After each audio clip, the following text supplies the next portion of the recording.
इस समय अच्छी फिल्में थोड़ी कम बन रही हैं और यही कारण है कि इस समय देश के सिनेमाघरों में पुरानी फिल्में दोबारा रिलीज हो रही हैं और कई फिल्मों की सीक्वल्स सिनेमाघरों में लग रहे हैं। इन फिल्मों को दर्शकों का भरपूर प्यार भी मिल रहा है और ये कमाई भी अच्छी खासी कर रहे हैं। खासकर स्त्री 2 की बात की जाए तो इसने तो कमाई के सारे रिकॉर्ड ही तोड़ दिए। ऐसे में अगर आप मुंजिया और स्त्री 2 जैसे हॉरर फिल्म के शौकीन हैं तो आपके लिए खुशखबरी है कि ऐसी ही एक फिल्म जल्दी ही सिनेमाघरों में रिलीज होने वाली है जिसका आप भरपूर आनंद उठा सकते हैं। वर्ष 2018 ईस्वी में रिलीज हुई बेहतरीन हॉरर थ्रिलर फिल्म तुम्बाड़ 30 अगस्त को सिनेमाघरों में दोबारा दस्तक देने वाली है। सोहम शाह की इस लोक आधारित हॉरर फिल्म को पहले भी दर्शकों ने काफ़ी पसंद किया था। मेकर्स को उम्मीद है कि दोबारा इसे वैसा ही प्यार मिलेगा। राही अनिल वर्वे के डायरेक्शन में बनी फिल्म तुम्बाड़ सोहम शाह और धुंडीराज प्रभाकर लीड रोल में हैं। हर्ष के ज्योति मालसे, रुद्र सोनी और माधव हरी जोशी जैसे कलाकार भी इस फिल्म का अहम हिस्सा हैं।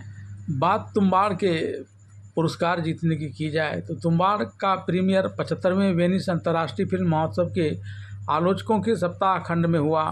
वहां प्रदर्शित होने वाली यह पहली भारतीय फिल्म थी। इसे 2018 fantastic fest citizens film festival, scream fest horror film festival, एलगोना फिल्म फेस्टिवल और केरल के 73वें अंतर्राष्ट्रीय फिल्म महोत्सव Morbido film fest, Brooklyn horror film festival और इंटरनेशनल फिल्म फेस्टिवल में भी दिखाया गया था।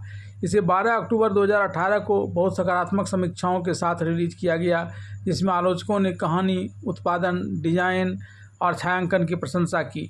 $50 मिलियन के उत्पादन बजट पर बनी इस फिल्म ने बॉक्स ऑफिस पर कुल $136 मिलियन की कमाई की थी।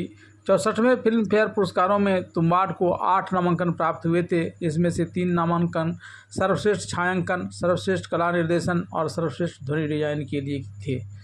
बात अगर इस फिल्म तुम्बाड़ की कहानी की जाए तो फिल्म में विनायक राव अपने बेटे पांडुरंग को समृद्धि की देवी के बारे में बताता है, जो अनंत सोने और अनाज की प्रतीक है और सभी देवताओं की माँ है।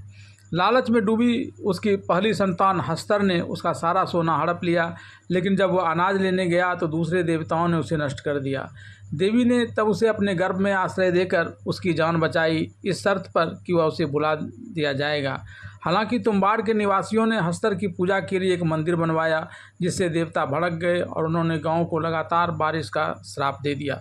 1918 में विनायक की मां स्थानीय स्वामी सरकार की रखैल बनती है और उसके रहस्यमयी खजाने में से कुछ हिस्सा पाने की उम्मीद करती है।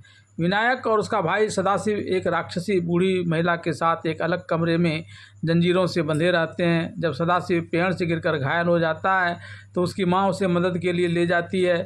फिर विनायक उस महिला को खाना खिलाने की कोशिश करता है, जो भाग जाती है और खाना की जगह उसे ही खाने की कोशिश करती है। तब वह हस्तर का नाम लेता है, जिससे वह नींद में चली जाती है। सरकार और सदाशिव दोनों मर जाते हैं और विनायक और उसकी मां पुणे के लिए निकल जाते हैं। 15 साल बाद विनायक गरीबी की ज़िंदगी से बचने के लिए तुम्बाड़ लौटता है। बूढ़ी औरत अभी जिंदा है, उसके शरीर में एक पेड़ उग रहा है और वह सरकार को उसके दुख दर्द करने पर खजाना का रहस्य बताने की पेशकश करती है। वह उसे सरकार की हवेली के अंदर स्थित देवी के गर्भ में ले जाती है और उसे खजाना वापस पाने का तरीका सिखाती है। गर्भ के अंदर हस्तर रहता है, जो देवी के अनाज से वंचित होने के कारण युगों से भूखा है। विनायक रस्सी के सहारे गर्भ में उतरता है और खुद को बचाने के लिए आटे का एक घेरा बनाता है।